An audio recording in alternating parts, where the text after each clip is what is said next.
10-1, bener ya Bapak masuk sini ya? Iya, Pak. Hari ini tanggal berapa? 16 November 2021. Jumlah hadir di Zoom 29. Plus Bapak, berarti kalian baru ada 28. Sisanya kemana? Kayaknya masih istirahat kali Pak. Istirahat. Jadi jam pertama ada PJJ, ada Zoom? Kosong. Jam pertama ada Pak, jam kedua yang ada. Oh, jam pertama ada, jam kedua kosong, makanya pada keluar dari room. Oke, ya, kita kurang lebih 2 pertemuan lagi ya. Jadi kita agak sedikit ngebut materinya. Sebenarnya materinya berkaitan dengan materi sebelumnya tentang budidaya. Di budidaya juga itu di situ sudah disinggung ya, tentang pengolahan ya. Jadi materi ketiga ini adalah tentang pengolahan apa yang sudah kalian baca? Bahan pangan nabati ya. Itu batasannya adalah bahan pangan tapi hanya yang nabati saja, tidak termasuk bahan pangan yang hewani ya. Jadi batasannya itu hanya bahan pangan yang nabati. Nabati berarti dari tumbuhan, sayuran, buah-buahan gitu ya. Tidak termasuk telur, tidak termasuk daging ya. Itu adalah nabati. Oke, Bapak izin presentasi sebentar, Bapak. Secara pengertian di sini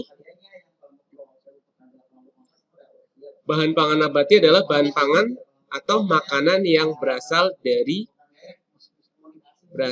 tanaman atau produk olahan dari tanaman ya. Tadi sudah disinggung di awal, nabati berarti dari makanan yang berasal dari tanaman atau produk olahan dari tanaman ya, tidak termasuk telur, daging ya, tidak termasuk itu.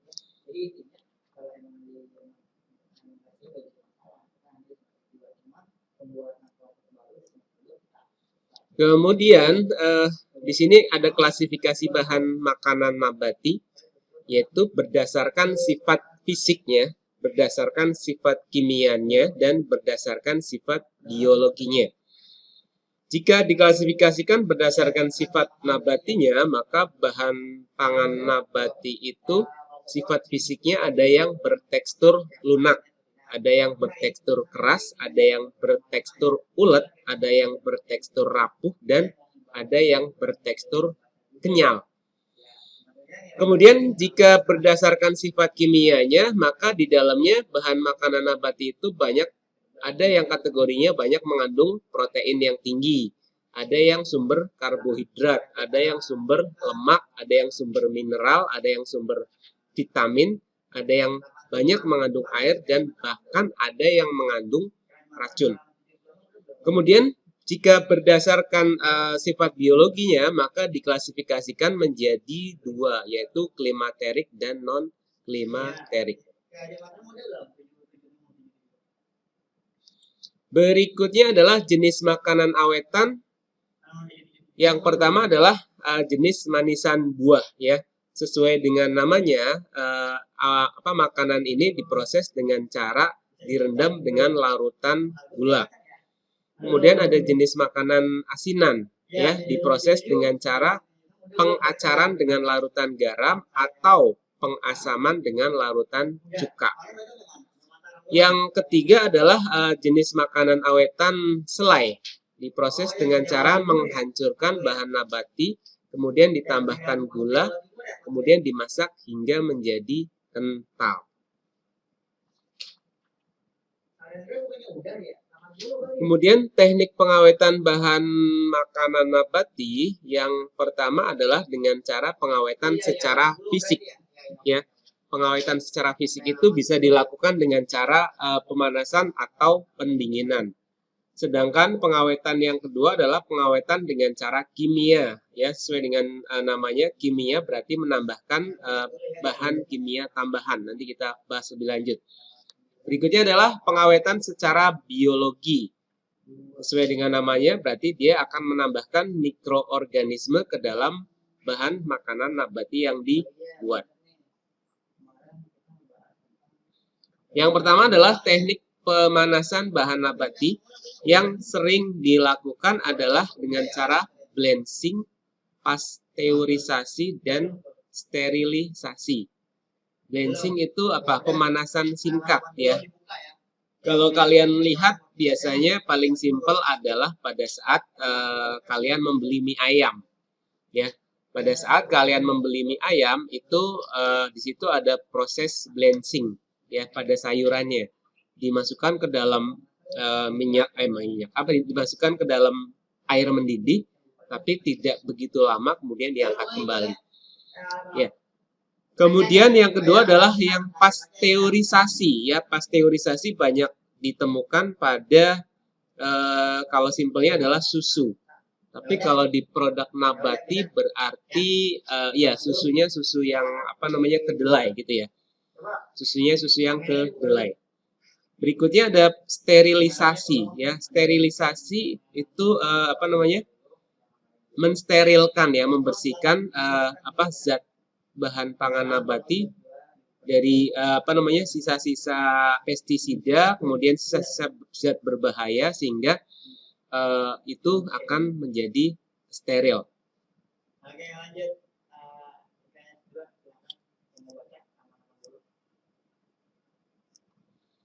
Berikutnya adalah teknik pendinginan, ya. Teknik pendinginan bisa dikategorikan menjadi dua. Di situ ada pendinginan dan pembekuan. Ya, sesuai dengan namanya, kalian bisa lihat secara visual. Kalau pembekuan berarti dia disimpan dalam suhu yang lebih rendah, ya, daripada dingin. Kalian bisa lihat kalau pembekuan itu pasti ada semacam sudah mulai keluar bunga es gitu ya. Tapi kalau pendinginan hanya mendinginkan saja sehingga bahan pangan nabati itu akan menjadi tetap fresh, ya, tetap segar gitu. Kemudian yang ketiga adalah teknik pengeringan, ya. Di situ ada dua cara, yaitu cara alami dan cara buatan, ya. Cara alaminya berarti dengan cara dijemur, ya, dijemur sehingga kadar airnya akan berkurang.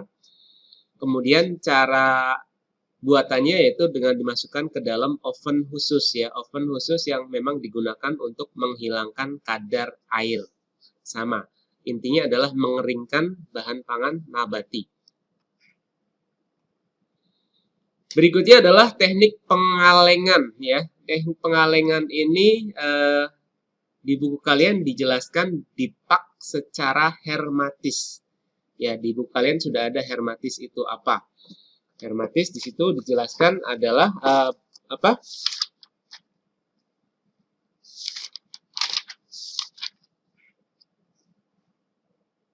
kedap terhadap udara, air, mikroba, dan benda asing lainnya. Ya, jadi dikedapkan, dikedap udarakan, ya. Makanya jangan kalian terima kalau misalkan kalian membeli makanan kalengan sudah penyok misalkan. Dikhawatirkan terjadi kebocoran sehingga makanan yang ada di dalam kemasan tersebut sudah tidak sama lagi pada saat di packing. Ya. Jika sudah tidak sama lagi maka kandungan yang ada di dalam kaleng itu akan dikhawatirkan berubah sehingga tidak layak lagi untuk dikonsumsi. Berikutnya adalah teknik penambahan bahan kimia. Ya, di situ bisa macam-macam, ya, bahan kimianya. Ada pewarna, ya, ada pewarna yang alami, ada pewarna yang buatan gitu. Di situ kalau contoh pewarna alami ada pandan, ada kunyit, itu pewarna alami. Kalau pewarna buatannya, ya, yang di bawahnya itu ada macam-macam pewarna makanan, ya. Yang benar adalah pewarna makanan karena ini ditujukan untuk konsumsi. Jangan sekali-kali menggunakan pewarna yang lain, apalagi pewarna tekstil. Walaupun sama-sama warnanya, cuma itu tidak diperuntukkan untuk konsumsi. Berikutnya adalah teknik fermentasi, ya.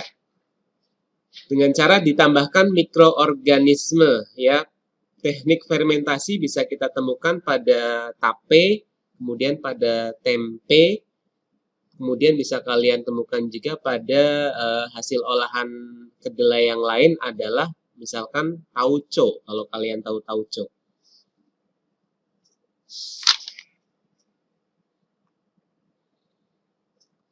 Ada juga bahan makanan tambahan yang memang ditambahkan pada makanan untuk membuat makanan tersebut sesuai dengan yang diinginkan. Misalkan di situ ada penguat rasa, ada pemanis, ada pengawet, ada pengental, dan ada pengemulsi. Ya, penguat rasa seperti yang kalian sering dengar aldehlah MSG, micin, ya. Itu menguatkan rasa, ya. Kemudian ada asam cuka, ada benzaldehida, itu adalah termasuk kategori zat untuk penguat rasa. Kemudian untuk pemanis bisa ditemukan pada sakarin, pada dulsin, pada siklamat, yaitu macam-macam zat pemanis. Kemudian ada pengawet, ada natrium benzoat, ada natrium nitrat, ada asam sitrat. Ya. Natrium dan asam itu biasanya digunakan untuk pengawetan makanan sehingga tidak akan cepat rusak. Kemudian ada pengental, ya, untuk membuat efek kental pada makanan maka ditambahkan yang namanya pengental makanan. Ada pati, ada gelatin, ada imun sistem. Enggak, ini salah. Ini dari template PPT-nya belum dihapus. Ya. Jadi pati dan gelatin. Kemudian ada pengemulsi, ya. Pengemulsi bisa ditemukan pada lecitin, pada gum arat, dan pada gliserin. Ya, itu materi yang pertama, ya, tentang pengetahuan dasar pengawetan makanan nabati, ya. Pengawetan makanan nabati, pengetahuan dasarnya seperti itu. Sebelum dilanjutkan, kira-kira ada pertanyaan atau tidak?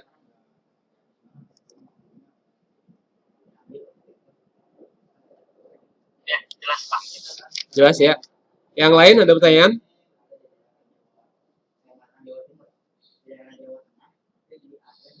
Ya, ini kelanjutan sebenarnya. Kalau kemarin sudah bahas tentang budidaya tanaman pangan, di situ sudah sering diselip-selipkan bagaimana mengolah hasil budidaya tanaman pangan. Ya, jadi materi sekarang berarti sebenarnya tidak begitu jauh, ya, tidak begitu jauh. Cuma di sini ada beberapa tambahan tentang hasil olahannya, ya. Oke, jika tidak ada, kita lanjutkan.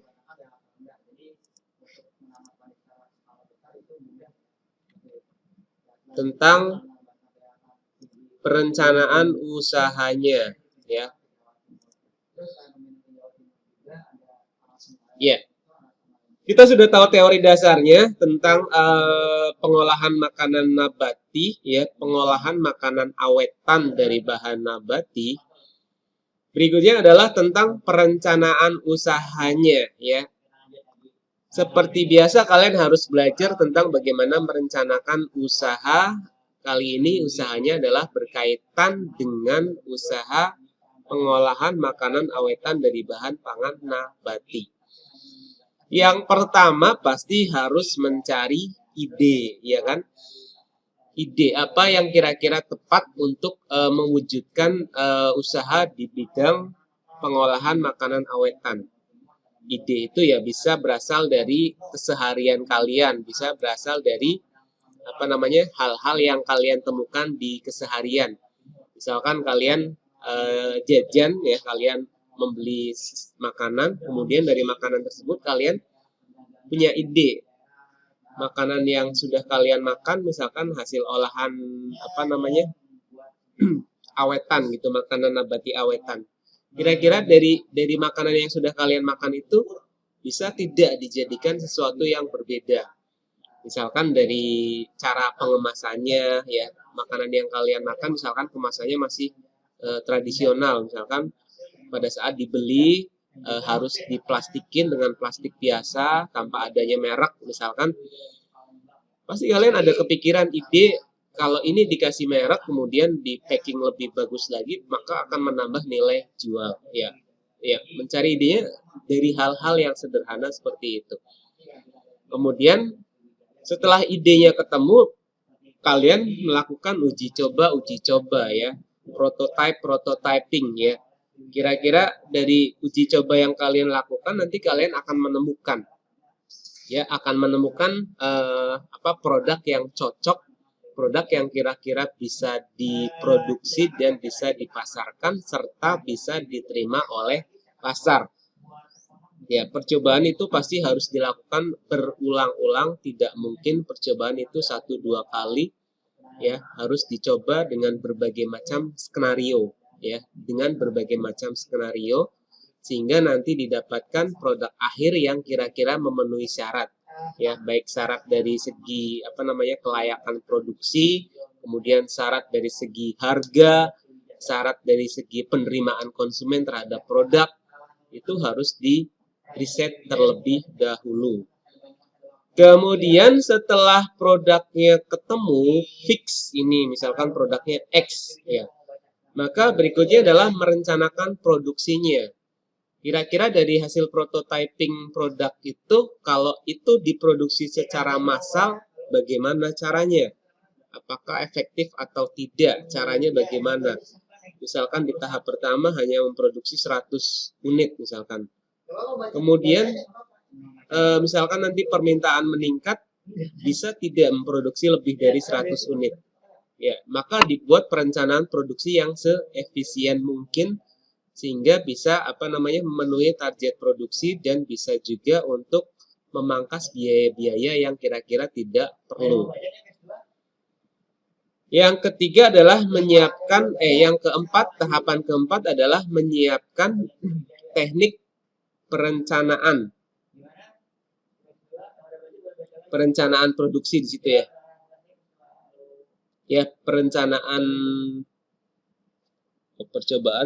produksi dan menyiapkan teknik perencanaan. Ya, jadi teknik perencanaan di sini adalah kira-kira makanan yang tadi sudah diputuskan untuk dibuat itu nanti menggunakan teknik apa gitu ya. Menggunakan teknik yang mana? Apakah teknik pembekuan gitu kan, sterilisasi atau seperti apa? Tergantung dari produknya ya, tergantung dari final produk yang sudah ditentukan di tahap 2. Kalau tahap 2-nya sudah ketemu, pasti di tahap 4 ini tinggal menyiapkan teknik yang tepat gitu ya. Yang kelima adalah baru pembuatan produk yang sesungguhnya gitu ya. Ya, baru membuat produk yang sesungguhnya sehingga nanti produk yang dihasilkan adalah produk yang benar-benar memenuhi syarat yang sesuai dengan apa yang diinginkan. Oke, perencanaan usaha pengolahan makanan sampai situ saja. Ada yang ditanyakan? Ada. Mau tanya Pak. Silakan. Kan kalau dalam untuk membuat perencanaan usaha dari bahan pangan nabati kan tadi sepertinya perlu biaya yang banyak gitu ya Pak. Soalnya kan untuk pengawetannya aja kan tadi harus ada pakai mesin. Tadi saya lihat Pak ada pengalengan itu kan harus pakai mesin gitu Pak. Nah itu menyiasatinya itu gimana Pak?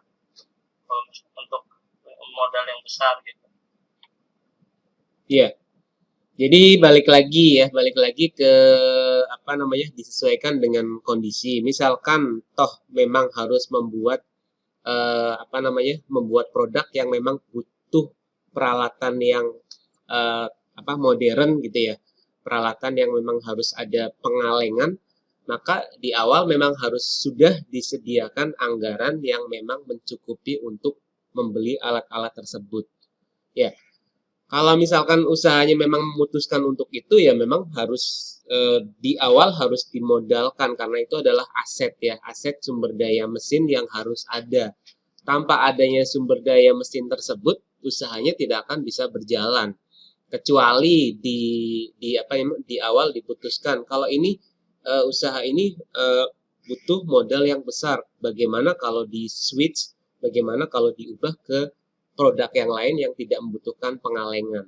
Jadi itu pasti diputuskan di awal ya, diputuskan di awal karena itu menyangkut berapa besar modal yang harus dikeluarkan untuk membeli mesin, untuk membeli peralatan yang dibutuhkan untuk usaha. Kalau memang keputusannya adalah membuat produk hasil olahan yang bentuknya pengalengan, maka mau tidak mau itu harus disediakan. Bukan masalah mahal atau enggaknya. Itu masalah keputusan awalnya akan memproduksi seperti apa. Kecuali ya memang tadi di switching atau dibuat secara bertahap ya.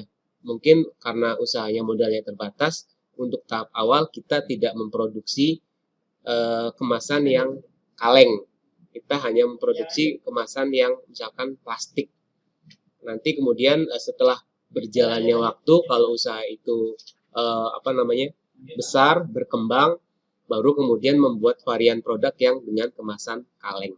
Ya, balik lagi nanti ke keputusan perusahaan. Sebagai mungkin di situ kan ada beberapa investor. Jika memang investornya menginginkan untuk membuat kemasan kaleng, maka pasti situ akan dibuat keputusan harus membeli alat yang digunakan untuk proses pengalengan. Ya, jawaban Bapak mungkin seperti itu. Oke, baik Pak. Terima kasih Pak. Iya, sama-sama. Yang lain? Halo, anak muda punya ide usaha apa ini?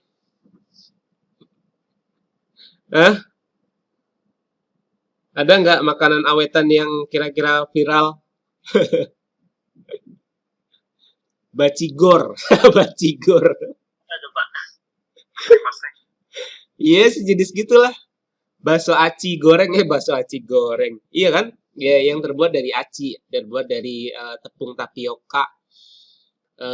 Kemudian dia Diawetin gitu. Iya, diawetin sebenarnya di semacam digoreng dulu, kemudian setelah digoreng dia dikeringkan lagi. Kemudian nanti pada saat akan dikonsumsi dia dimasak, direbus, kemudian yang menjadi enak adalah biasanya sambelnya ya, ada sambel, ada minyak. Ya nanti hasil akhirnya seperti seblak seperti itu. Itu kemarin ya sempat viral juga, sempat banyak yang produksi, sempat banyak variannya, banyak sekali walaupun intinya produknya sama seperti itu. Ya. Masalah ada juga pempek ya Pak, pempek yang diawetin. Iya, instan ya. Gitu, Pak. Iya. Jadi packing yang apa namanya Pak, yang plastik kedap darah, di situ darahnya. Iya. Iya, taruh di situ. Iya, memang kecenderungan sekarang memang usahanya banyakkan kuliner-kuliner yang kira-kira bisa dibuat praktis, banyak yang dibuat praktis. Ya. Karena orang cenderung males untuk keluar walaupun sekarang sudah ada delivery. Tapi ya kalau orang yang kemarin kalian udah belajar ya? Belum, kelas 11 nanti. Ada konsumen yang rasional dan konsumen irasional. Kalau konsumen yang rasional biasanya sebelum mereka mengeluarkan uang, mereka akan berpikir ulang.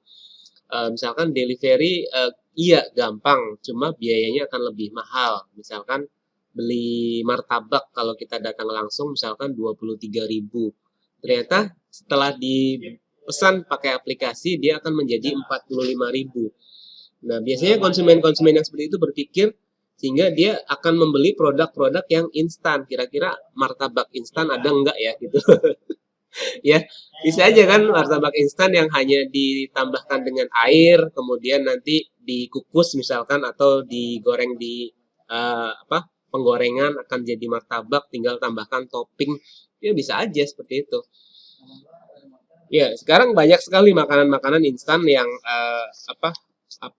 riset makanan instan yang baru, UKM yang baru yang produksi makanan instan, sehingga variannya akan sangat banyak ya.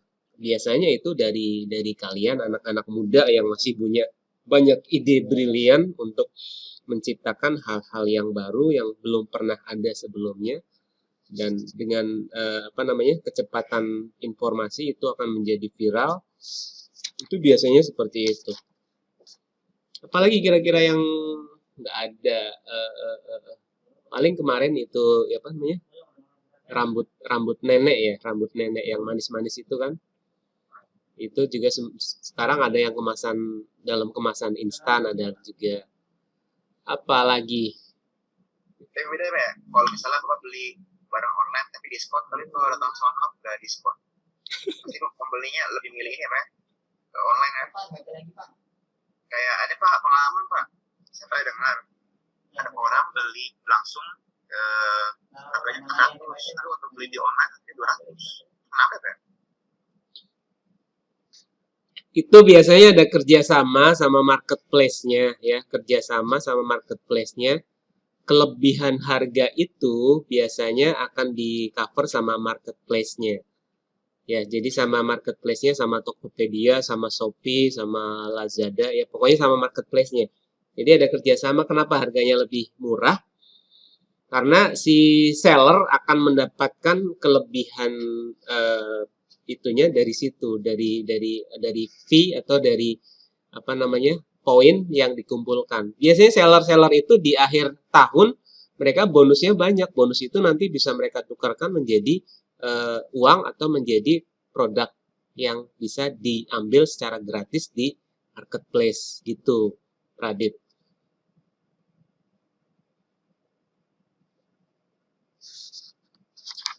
Iya, bisa terima Radit? Ya Pak, misalnya. Iya. Misalnya kayak dapat diskon gitu ya? Iya.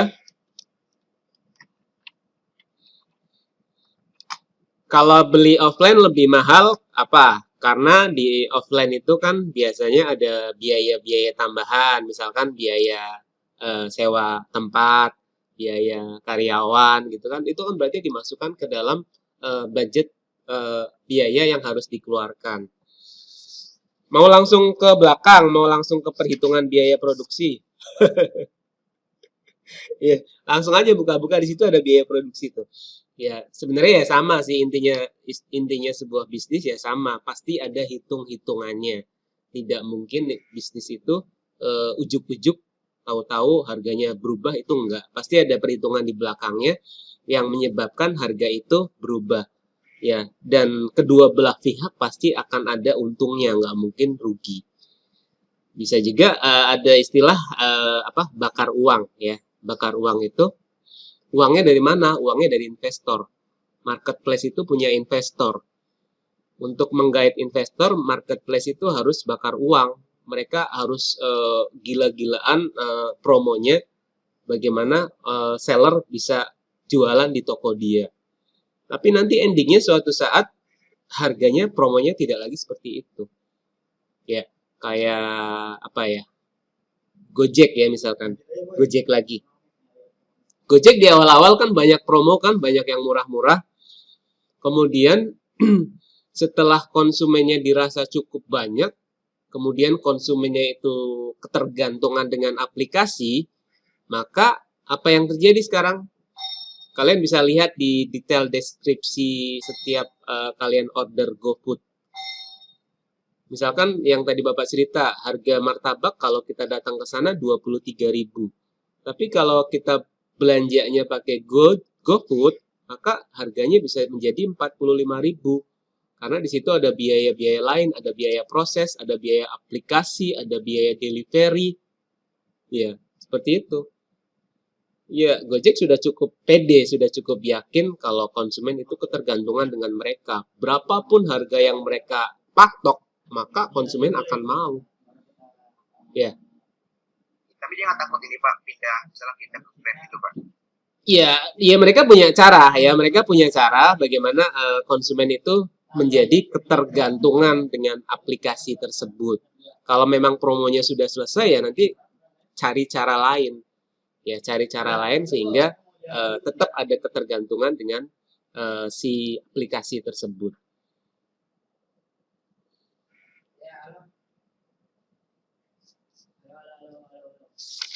Tetap ada promonya gitu ya Pak, tapi memang harganya dikit-dikit naikin gitu ya Pak. Jadi untuk tetap mempertahankan customer yang sudah ada gitu ya Pak.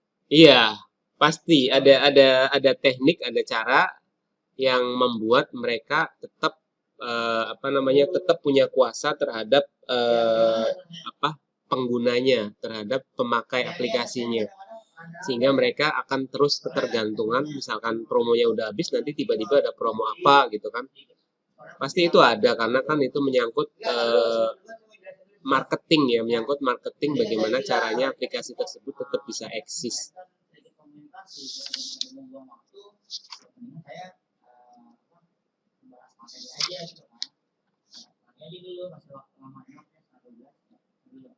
Ada lagi kira-kira? Halo, yang cewek kemana? Hei. Mia satu yang cewek, nggak ada yang vokal, nggak ada yang suka ngomong.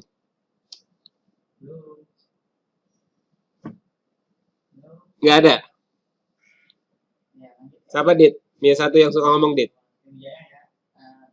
Cewek Pak. Iya. Nggak ada kayaknya Pak.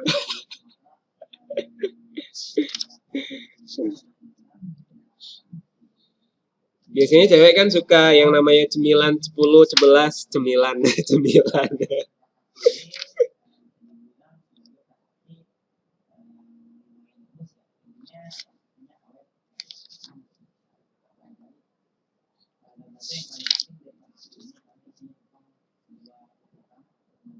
Oh, Mas Diki. Yuk, siap. Kenapa?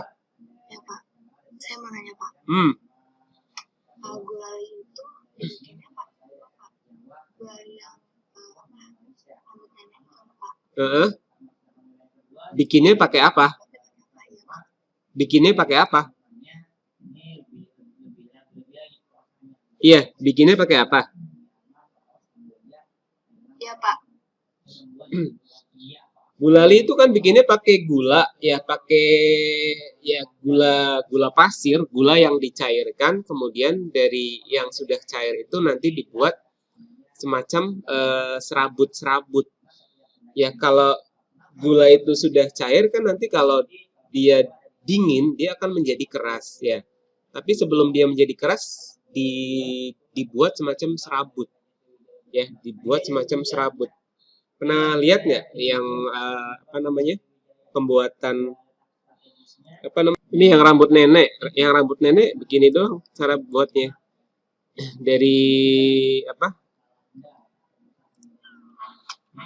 Hello everyone, it's me Diana Amelia. Welcome to Pavlova. Ya. Di video kali ini aku akan membuat salah satu jajanan SD yang sudah banyak di-request sejak berbulan-bulan lalu, yaitu gulali tepung. Akhirnya setelah berkali-kali percobaan, aku senang banget bisa share resep ini ke kalian semua. Yuk kita buat sama-sama. Pertama, siapkan bahan-bahannya. Sangrai tepung beras ketan sambil diaduk dengan api sedang selama 5-10 menit.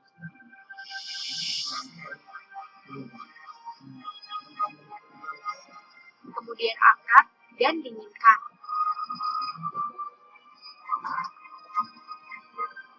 Lalu campurkan air,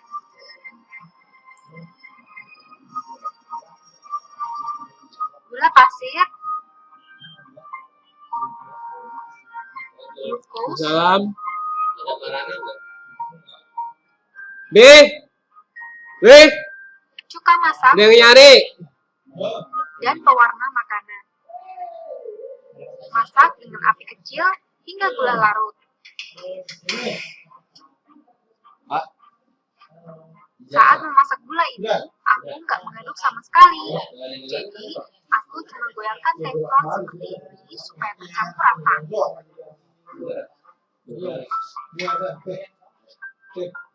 Penting banget untuk memastikan gula larut dengan sempurna.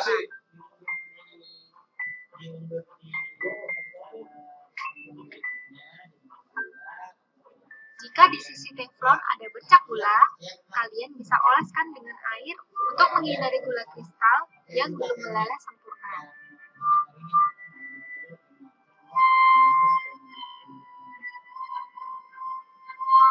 Masak hingga gula mengental.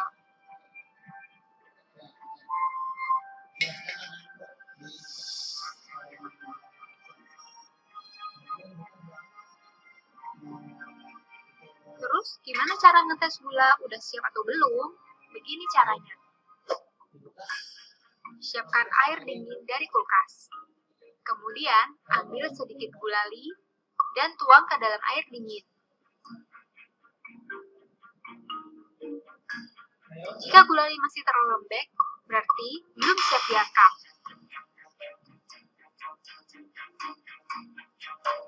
Tes kedua, lakukan hal yang sama.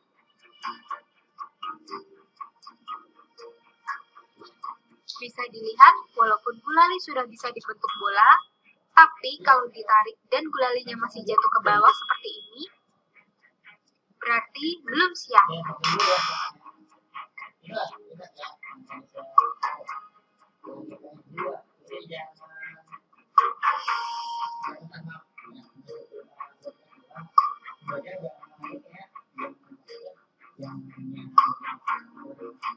Kalau gulali sudah bisa dibentuk bola, dan saat ditarik berbentuk garis yang kokoh seperti ini,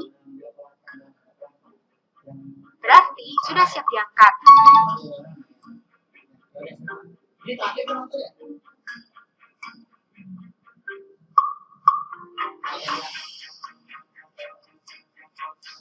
Tapi, kalau gulali dimasak terlalu lama, gulali akan berubah menjadi permen keras seperti ini.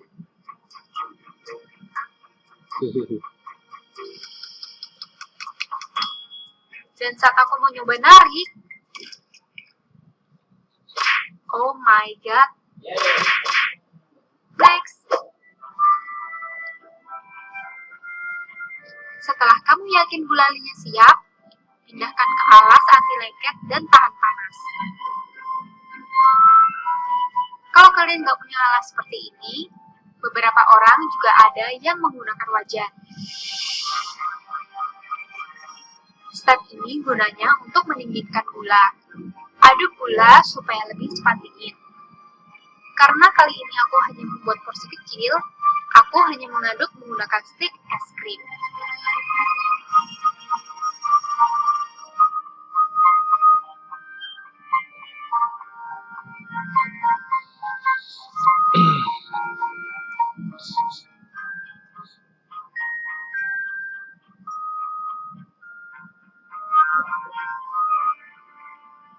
Ketika gulali sudah agak dingin, gulali sudah bisa dipegang. Sedikit lengket, tapi tidak nempel di tangan.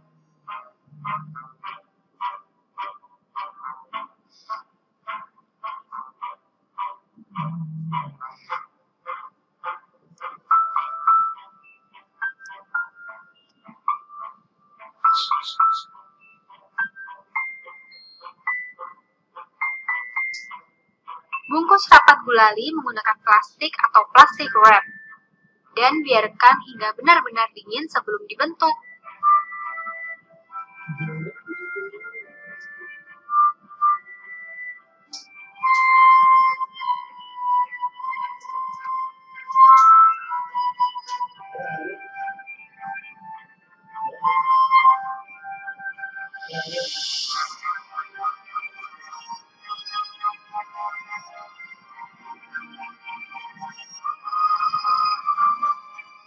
Takaran ini bisa dibagi menjadi 3 jika kalian mau membuat gulali untuk porsi 1 orang. Setelah gulali dingin, saatnya membentuk. Sarung tangan ini ukuran standar loh, tapi masih kegedean banget di tangan aku.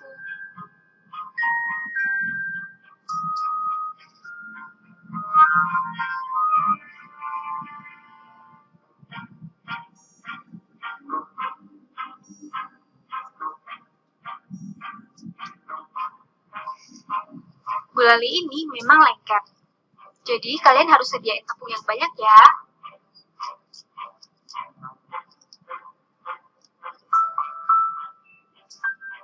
Bentuk gulali menjadi donat seperti ini. Dan usahakan ketebalan lingkarnya sama.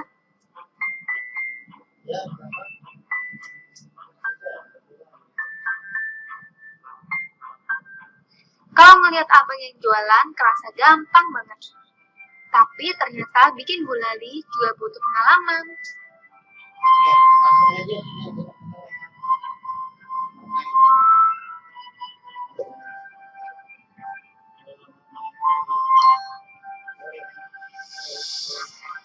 Karena gulali ini sensitif banget dengan udara yang lembab, jadi kalian harus pakai banyak tepung supaya nggak cepat lembek.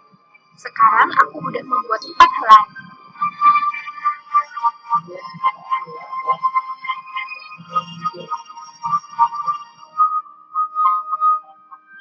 Delapan,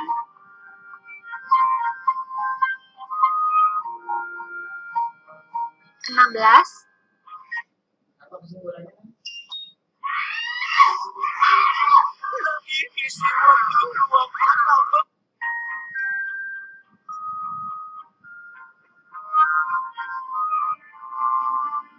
32, 64,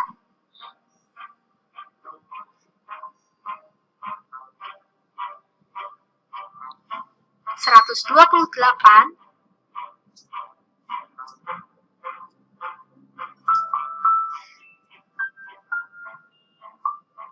256, 512, 512, 1 tera.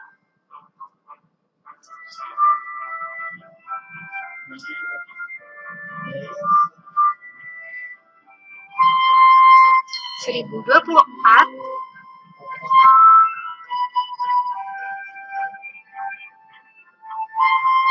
2048,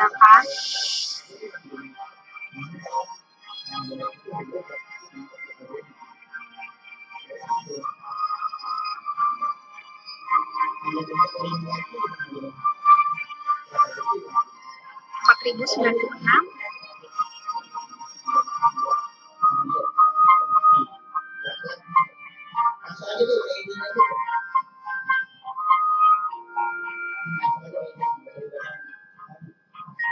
dan yang terakhir 8.192.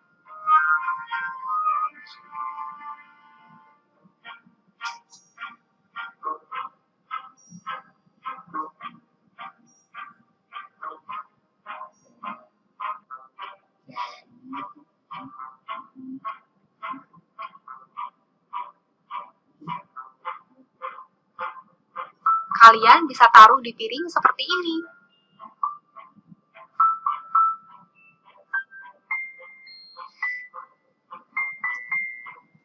Dan gulali tepung ala pavlova sudah jadi. Gulali ini lumer di mulut dan sedikit chewy. Kalian bisa pakai warna dan rasa apa aja sesuai selera. Mungkin bentuknya nggak sempurna ya, tapi aku seneng banget dengan hasilnya. Ya.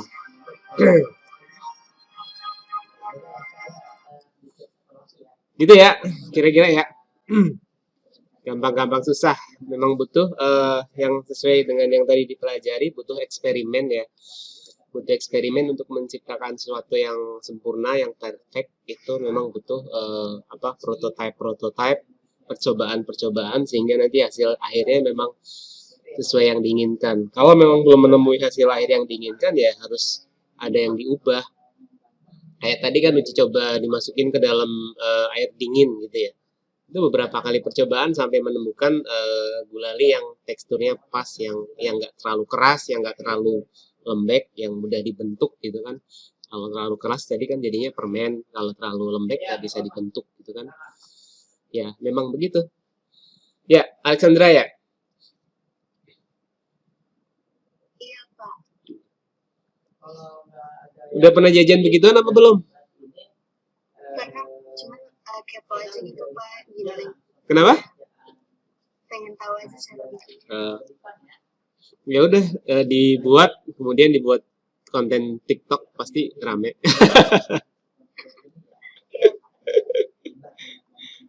Tapi butuh beberapa eksperimen, percobaan-percobaan sehingga nanti akhirnya ketemu finalnya seperti itu. Percobaan pertama pasti kalian gagal, kedua gagal, nggak mungkin langsung ketemu formula yang pas, itu nggak mungkin. Biasanya butuh percobaan-percobaan. Oke, itu saja mungkin.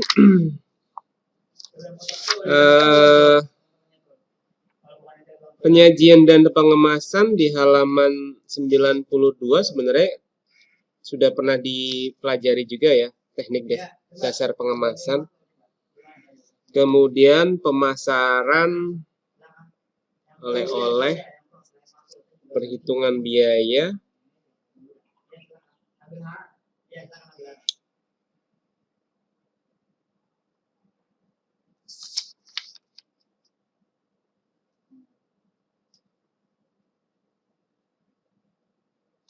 pendapatan bersih. Kita dulu sudah pernah kan yang ngitung HPP kan ya? Iya, pernah, Pak. Total biaya sama dengan biaya variabel, biaya tetap, kemudian HPP, harga pokok produksi, harga jual. Harusnya nggak ada masalah ini. Pendapatan bersih, oke. Contoh pengolahan makanan awetannya di sini kacang asin, kemudian terakhir membuat kemasan dari kacang asinnya.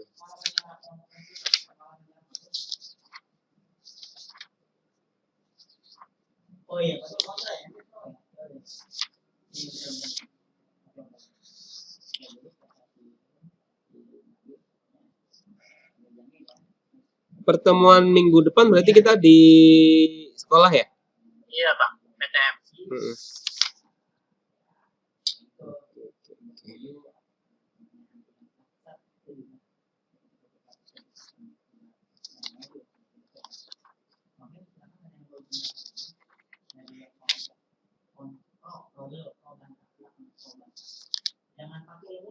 Oke, jika tidak ada yang ditanyakan, boleh kita akhiri saja pertemuan pada pagi menjelang siang hari ini. Mungkin terakhir nanti kita akan di sekolah membahas tentang perhitungan biaya, teknik penyajian dan pengemasan sampai dengan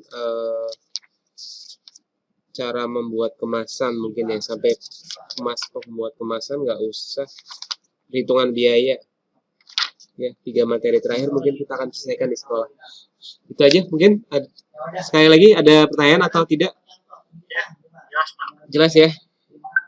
Untuk hari ini mungkin tidak ada tugas dulu, nanti sekalian aja di terakhir evaluasi bab 4 tugasnya itu aja ya untuk pengolahan ini.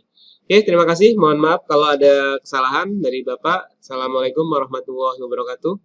Waalaikumsalam warahmatullahi Ya, selamat pagi menjelang siang. Terima kasih semuanya. Dadah. wabarakatuh. Ya.